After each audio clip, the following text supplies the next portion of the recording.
Jaalalli Waaqayyo Abbaa ayyaanni Gooftaa keenya Yesuus Kiristoos tokkummaan hafuura qulqulluu lafa jirtan maratti hunduma keessanii wajjin haa ta'u. Boloonni biyya keessas biyya hambaas jirtan akkuma beekamu yeroo hundumaa roobii sa'aatii 2 booddee xiqqooshee neetworkiitu nu rakkisee walii wajjiniin waaqeffannaa sagalee Waaqayyoo hin dhageenyaa walii wajjiniin hin kadhanna wanta ta'eef namoonni kallattiidhaan galaa arras sagalee Waaqayyoo dhaga'aa Waaqayyoon waaqeffadhaan isiniin jedha. Yeroo kana faarfannaa qopheeffanne qabnaa. Faarfannaa arras kan nuuf qopheesse yeroo hundumaa na duukaa kan dadhabu kan dhama'u mucaa koo lammaffaa Qomoo Gaaddisaati. Faarfannaa inni qopheesseen Waaqayyoon waaqeffannaa. Obboloonni kallattiidhaan galaa jirtan Waaqayyo sinaa eebbisu.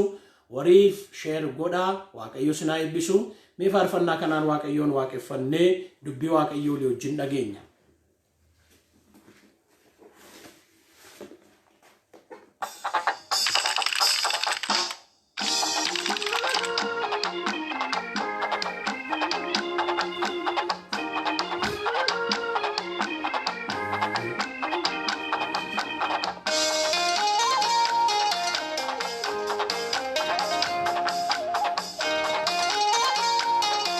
waaqeffannu faarfannaa kana.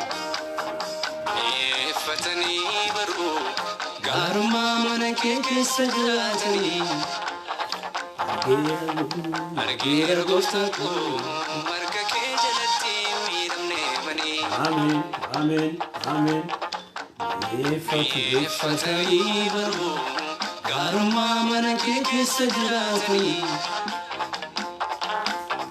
argeera gooftaa koo marga kee jalatti miidhamne banii.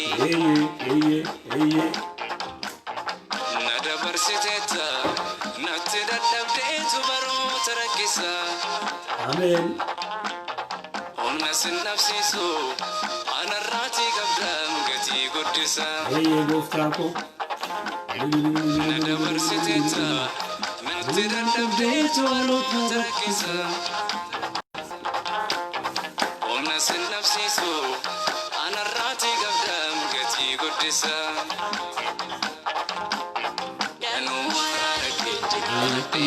Fayya buleessa foonii uffadhee bu'aa bayii lafaatti qoofamu gooftaa goosi malee jiraatamu. Hallelujah. Danuu araara kee jiraadhee fayya buleessa foonii uffadhee bu'aa bayii lafaatti qoofamu gooftaa goosi malee jiraatamu. Malee jiraatamu Yesuus. waaqeffadhaa faarfannaa kana.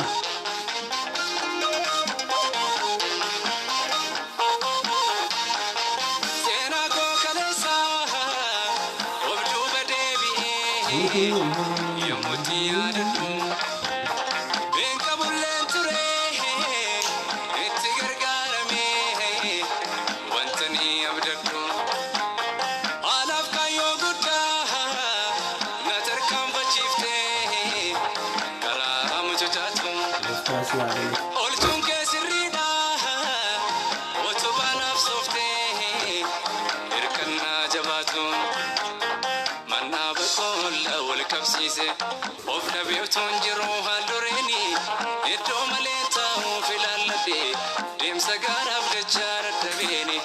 Haala koo tilmaamee yaadaan sokkee abdiin koo yoo toleef bara booda saalfadhee utuun lelebsadhu karaa naaf taasiftee mija sodaa.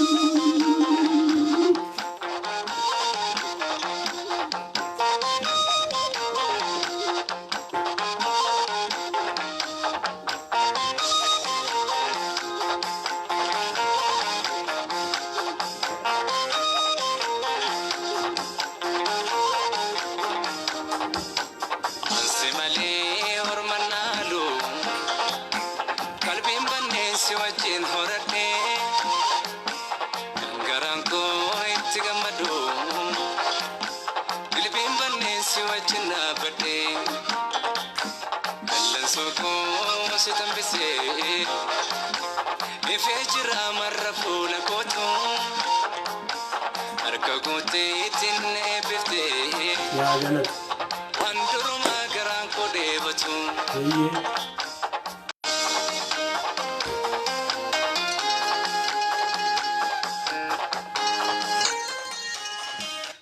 Mucaa keenya obboleessa keenya damee waaqayyoo si haa eebbisu jenna. Faarfannaa bareedaa waaqayyoo isaaf kenne ittiin walii wajjin waaqayyoon waaqeffannee mi'eeffadheen argee gaarummaa mana kee jedhee faarfata. Gaarummaa mana waaqayyoo keessa jiraatanii mi'eeffatanii argu. Mucaan kun mucaa waaqayyoo nuuf kaasedha. Jireenya qajeelaa nama qabu, jireenya gaarii nama qabudha. Waa'ee isaaf waaqayyoof galanni haa ta'u. Galgala kana yeroo kana sagalee waaqayyoo nuyi walii wajjin dhageenyu mata duree akkas jedhu irratti dubbii waaqayyoo dhageenya. Waa tokko isa jedhu irrattan dubbii waaqayyoo walii wajjin hirmaanna. Waaqayyo akka inni nutti dubbatuuf kadhata gabaabaa godhanna. Yaa Waaqayyo Abbaa, yaa Waaqayyo Ilmaa, yaa Waaqayyo Hafuura Qulqulluu nu jiraachiftee har'aan waan nu geesseef galanni siif haa ta'u. Guyyaa kana bara keenya irratti situ nuuf dabalee maqaan kee ulfaatu. Buloota yeroo kana dubbii kee dhaga'uuf dhufan ana sanama dubbii kee dhageessisuuf dhufe kanas ati nu gargaari. Haala hundumaa nuuf mijeessi. Danqaan hundinuu maqaa Yesuusiin haa rukutamu. Jalqabnee hamma xumurritti nu wajjin ta'i. Maqaa Yesuusiin ameen. Waa tokko waan jedhu irrattan dubbii waaqayyoo isinii wajjin hirmaadha.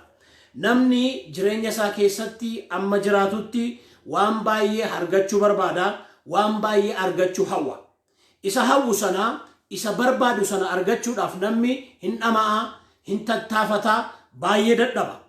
Har'a kan nu wajjin ilaallu Daawit bara jiraadhu keessatti waa tokkoon qabaachuu barbaadaa jedha. Nan barbaada, nan hawwa, nan barbaada qofa miti, nan hawwa miti, nan kadhadhas jedha.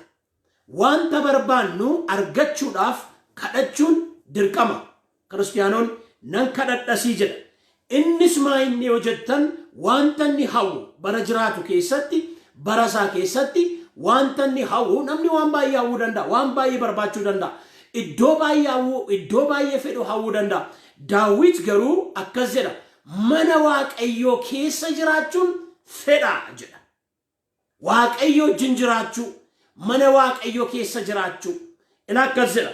Macaafa faarfannaa 27 lakkoofsa 4 gubbaarraan isinii dubbisa. Ani waaqayyoon waa tokkichan kadhadhaa.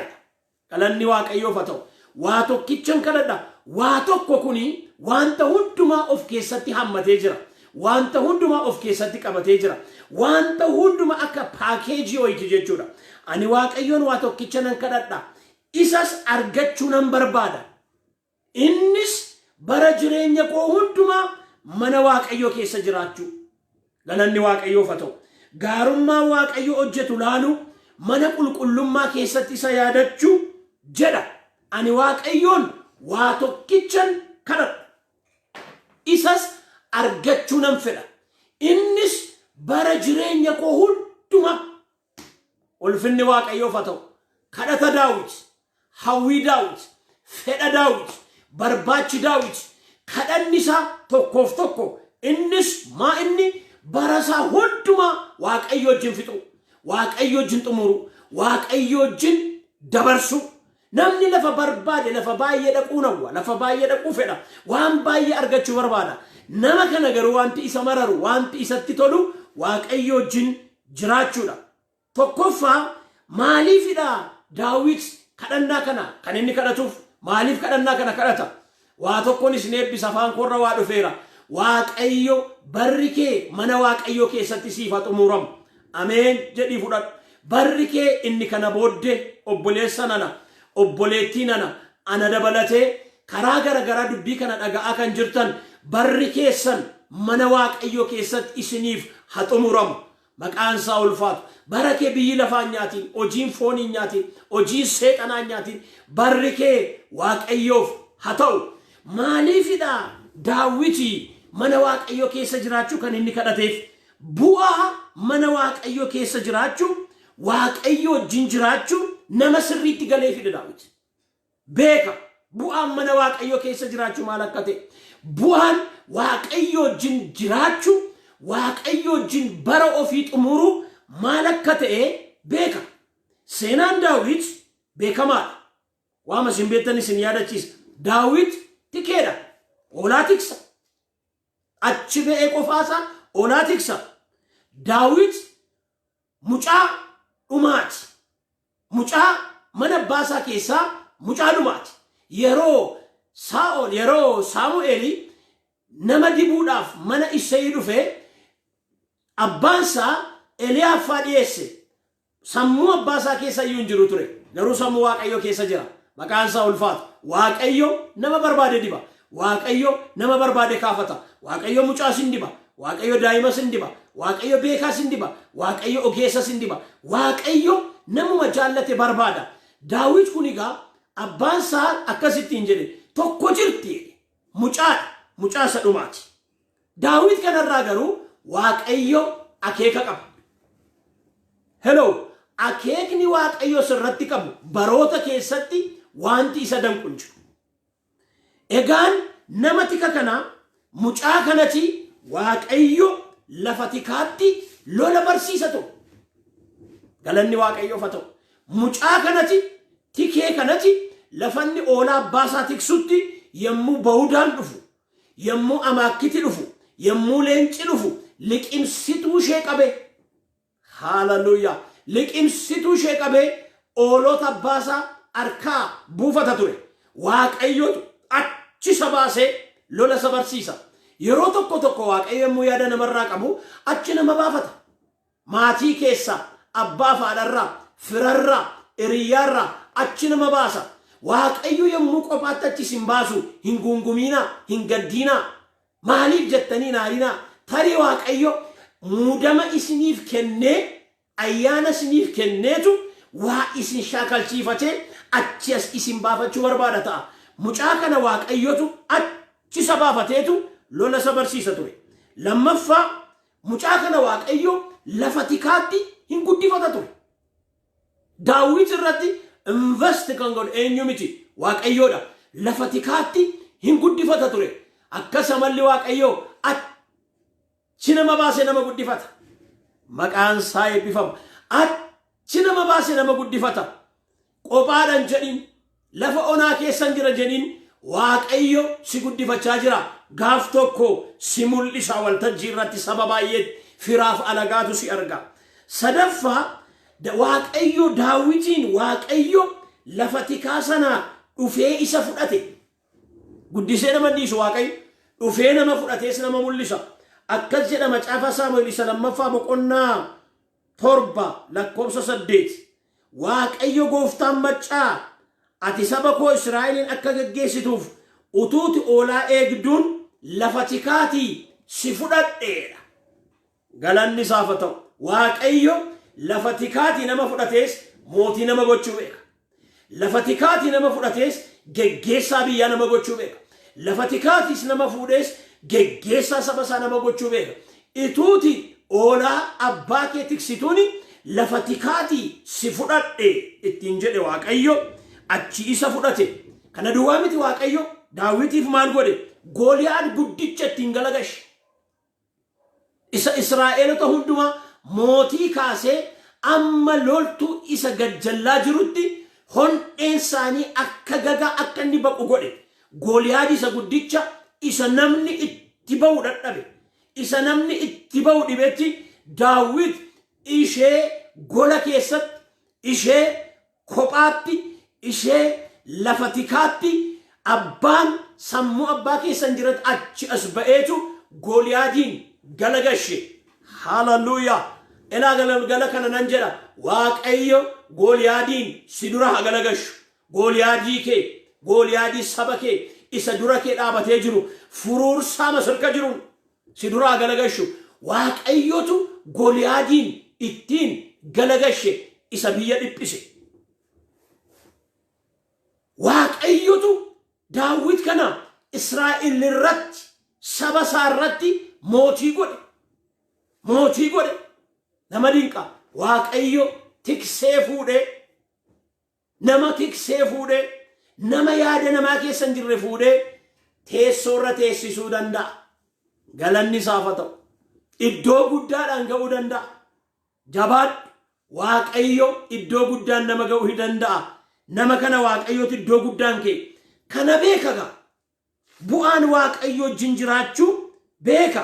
Egaa Daawit Waaqayyo eessaa isa kaasee eessaan akka isa ga'e waan beekuuf kadhata kana kadhata. Ani Waaqayyoon waa tokkoon kadhadha. Isas argachuu nan barbaada. Innis bara jireenya koo hunduma በሕይወት ዘመኔ በእግዚአብሔር ቤት መኖር bara jireenya koo hunduma mana Waaqayyoo keessa jiraachuu, mana Waaqayyoo keessatti dabarsuu, Waaqayyo wajjiniin dabarsuu. Maaliif? Waaqayyo gajjallaatii fuudhee gararraa nama kaa'u beeka. Iddoo gadiitii fuudhee iddoo olaanaa nama kaa'u beeka. Tiksee fuudhee mootii gochuu itti beeka Waaqayyo. Kanaaf kadhata guddaa kana kadhata. Ani Waaqayyoon waa tokko nan kadhadha. Isa argachuu nan barbaada. Innis bara jireenya koo hundumaa mana Waaqayyoo keessa jiraachuu. Lammaffaa maaliifidha Daawiti kadhata kana kan inni kadhatuuf? Saa'ol faarraa waan argaa guddate qaba mucaan kun.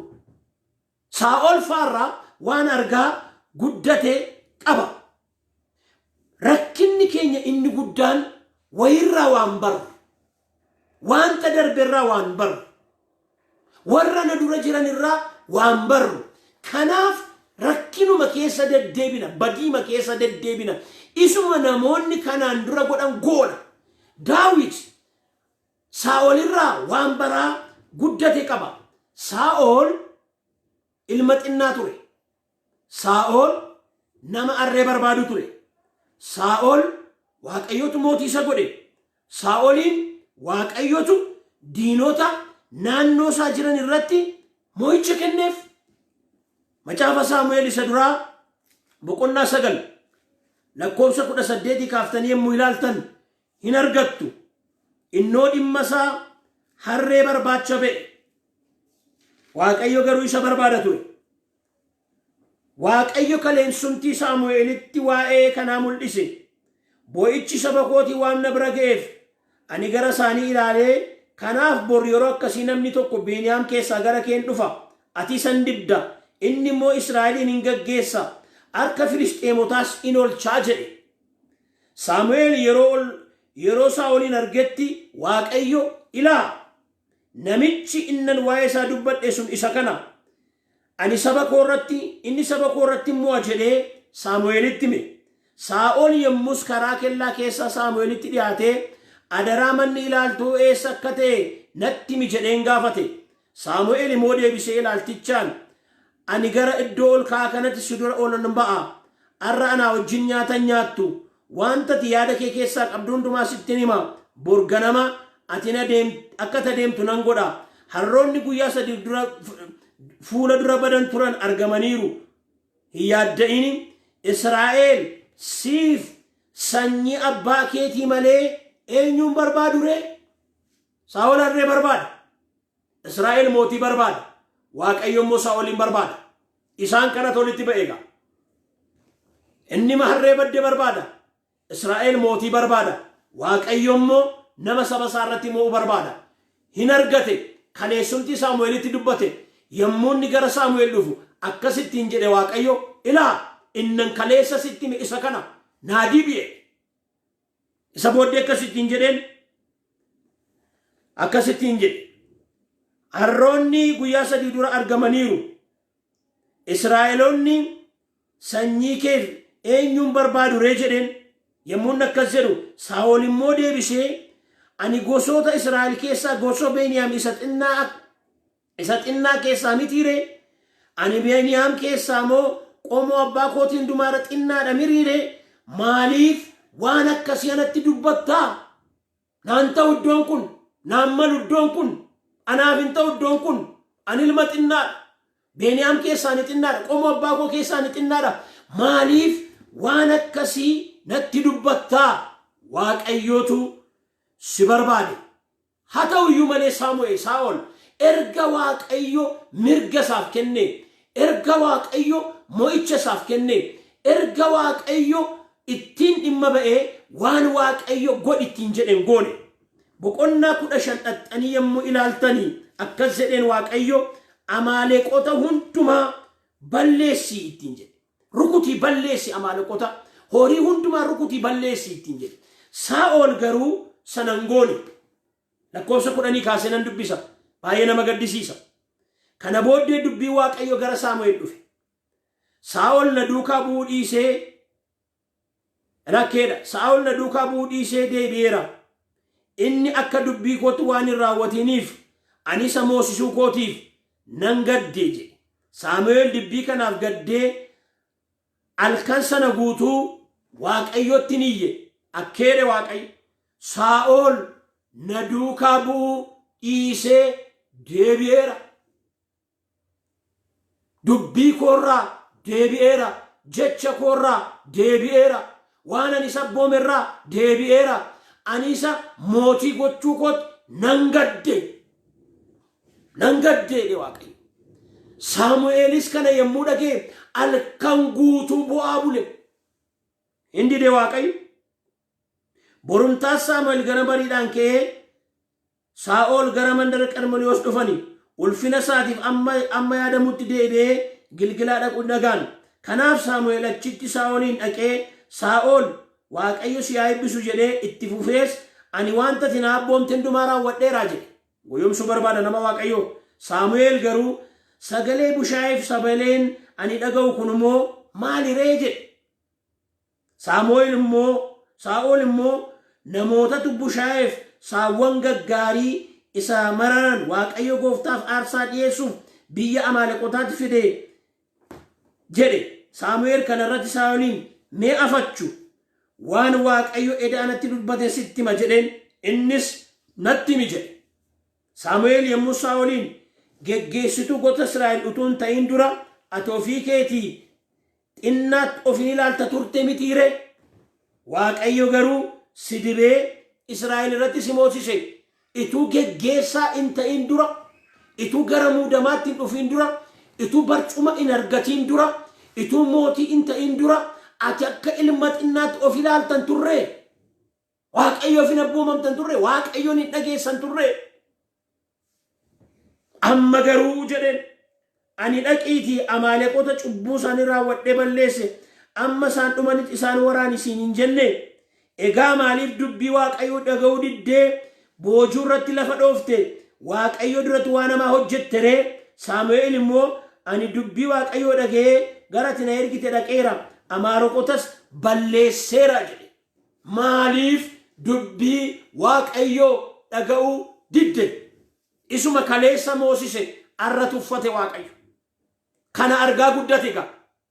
Namni yommuu Waaqayyo irraa deebi'u jara keenya yommuu Waaqayyoon dhaga'uu dadhabu firoota koo tokkoffaa sodaataa ta'a. Saa'ol yommuu Waaqayyo irraa deebi'e Waaqayyo irraa yommuu deebi'e sodaataa ta'e. Saamu'eel isa duraa boqonnaa 16 lakkoofsa 12. Lammaffaa namni Waaqayyo irraa yommuu deebi'u Waaqayyoon tuffatama. Naman tuffadheef hin kadhatiin jedhe. Wanti kadhannaan hin deebisne jira. Wanti soomni hin deebisne jira. Akkeedhe Waaqayyo Saamu'eeliin naman tuffadheef hin kadhatiin. Anoo isa bira darbee kan biraa kaafadheera. Dhiise. Namni Waaqayyo irraa yommuu deebi'u hin tuffatama. Macaafa Saamu'eel isa duraa boqonnaa 16 lakkoofsa 1 boqonnaa 15 lakkoofsa 26. Namni Waaqayyo irraa yommuu deebi'u gadi deebi'utti ka'a. Keedha sagalee Waaqayyo manni Saa'ol gad deebi'e manni Daawit ol deema ture. Manni warra Waaqayyo wajjiniin hin jirree gad deema. Manni nama Waaqayyo wajjin jiru ol deema. Arfaffaa hafuura hamaatu isa rakkisa ture. Hafuura hamaatu Waaqayyo biraa itti ergamee isa rakkisa ture. Yeroo sana immoo kan barbaadamus Daawituma ture. Daawit yommuu inni kiraara taphatu hafuurri hamaan kun irraa baqata ture. Namni Waaqayyo irraa yommuu deebi'u hafuura hamaatu isa rakkisa. Shanaffaa ekera dubbiftuu barbaachuutti ka'e. Ekera dubbiftuu, toshattuu, moortuu, xibaartuu, salaabii warra qoricha namatti godhan barbaachuutti ka'e. Namni Waaqayyo irraa yommuu deebi'u ekera dubbiftuu, moortuu, xabaartuu, salaabii, dabtara, toshattuu barbaaduutti ka'ama. Kun milikkita nama Waaqayyo wajjin hin jirreeti. mallattoo nama waaqayyo wajjin hin jirreeti. Mallattoo nama waaqayyo irraa deebi'eeti. Macaafa Saamu'eel isa duraa boqonnaa 28 lakkoofsa 1 kaasaa dubbisaa. Ja'affaa du'a gadhee du'e. Du'a gadhee du'e. Saa'ol du'an taane du'e. Eebooma mataa isaa irratti kufeetu du'e. Firoota koo waaqayyo nana wanti hundinuu akkasuma kan barbaachisu kanadha. Mana waaqayyo keessa jiraachuu, waaqayyo wajjin jiraachuu. Akka jedhe faarfataan ofumaa namni odeessa malee ulfinni hin jiru waaqayyoon malee jedhe. Ofumaa namni odeessa malee ulfinni hin jiru waaqayyoon malee. Ulfinni hin jiru waaqayyoon malee. Ulfinni hin jiru waaqayyoon malee. Hin bareedani waaqayyoon malee. Hin bareedani waaqayyoon malee. Jireenyi waaqayyoon alaa akkasumaan. Jireenyi waaqayyo keessatti tola. Kanaaf Daawit Saa'ol jalatti waan guddateef waaqayyo irraa deebi'uu isaarraan kan kee waan isa mudate waan beekuuf akkas jedhe. Ani waaqayyoon waa tokkicha nan kadhadha. Isas argachuu nan barbaada. Innis bara jireenya koo hundumaa mana waaqayyo keessa jiraachuu. Yesuus Kiristoos Maartaanis akkas jedhe. Luqaas boqonnaa 10 lakkoofsa 38 kaasaa dubbisaa. Maartaan baay'ee dhamaati. Baay'ee kurkurti. Baay'ee dadhabdi. Akkas jedhe. Isheetuma Yesuusin alaa fuudhee ol galeen. Yaa Maartaa ati baay'ee dhamaata. Ati baay'ee dadhabda. Karuu kan barbaachisu waa tokkichaadha. Maariyaam qooda gaarii isa ishee duraa hin fudhatamne filatte. Mana waaqayyo keessa jiraachuun, waaqayyo wajjin jiraachuun qooda gaarii isa nama jalaan fudhatamnedha. Galanni isaaf haa ta'u. Maariyaam kana yommuu ilaaltan yeroo hundumaa Yesuusin yommuu argitu miillumatti fiigdi. Gaafa obboleessi du'e Maartaan dhaabattee haasofsiifti. Isheen garuu miillatti kufte. Gaafa obboleessi du'aa ka'ee maaddii irra ta'anii warri kaan maaddii irra ta'u inni du'aa ka'e Alaazaariyyuu maaddii irra ta'a. Isheen garuu rifeensa mataa isheetiin miilla isaatti turte. Yeroo irbaataa sanatti galanni waaqayyoof haa ta'u miillumatti fiigdi. Warra akkasiif immoo waaqayyootu hojjeta. Warra akkasiif immoo waaqayyootu ga'a. Dhalaa ergaan sii qaba. Yaa nama waaqayyo jalatti kuftu. Yaa nama waaqayyoon barbaaddattu. Yaa nama waaqayyoof sagaddu. Yaa nama waan hundumaan kee waaqayyoof godhattee jirtu kan kee gooftaatu hojjeta. Hallelujah. Kan kee Yesuustu hojjeta. Yoo du'ellee du'aa kaasa. Galanni isaaf haa ta'u. Yoo du'ellee du'aa kaasa. Yeroo kana kanan isiniin jedha. Kanaaf firoota koo kan barbaachisu waa tokko innis mana waaqayyoo keessa jiraachuu, waaqayyoo wajjin jiraachuu. Egaan Daawit iddoo baay'eetti isa kana hin dubbata. Ani waaqayyoon waa tokkicha nan kadhadha. Isas argachuu nan barbaada. Innis mana waaqayyoo keessa jiraachuu jedha. Macaafa qulqulluu keenya kana yommuu waa'ee Daawit dubbatu akkas jedha. Daawit bara isaa guutuu jaalala waaqayyoo raawwatee boqote jedha. Macaafa hojii ergamootaa boqonnaa 13 lakkoofsa 36. Daawit bara isaatti akka jaalala waaqayyootti hojjete jedha. Yaada waaqayyoo raawwatee jaalala waaqayyoo godhee boqote. Naaf haa ta'u, siif haa ta'u, barri kee waaqayyoof haa ta'u. Bu'aa mana waaqayyoo keessa jiraachuu jara keenyaa arras boris bullee ollees bara baraanis arguuf jirra. Sagalee tokko isiniif dubbiseen xumura.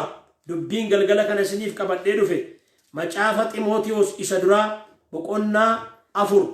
Namummaa foonii cimsuuf of qopheessuun wanta muraasaaf nama gargaara. Nama waaqayyoo ta'uudhaaf of qopheessuun garuu wanta baay'eedhaaf nama gargaara. Jireenya isa ammaaf isa dhufuufis abdiin isuma keessa jira. Nama waaqayyoo ta'uuf of qopheessuun isa ammaafis isa dhufuufis abdiin isuma keessa jira.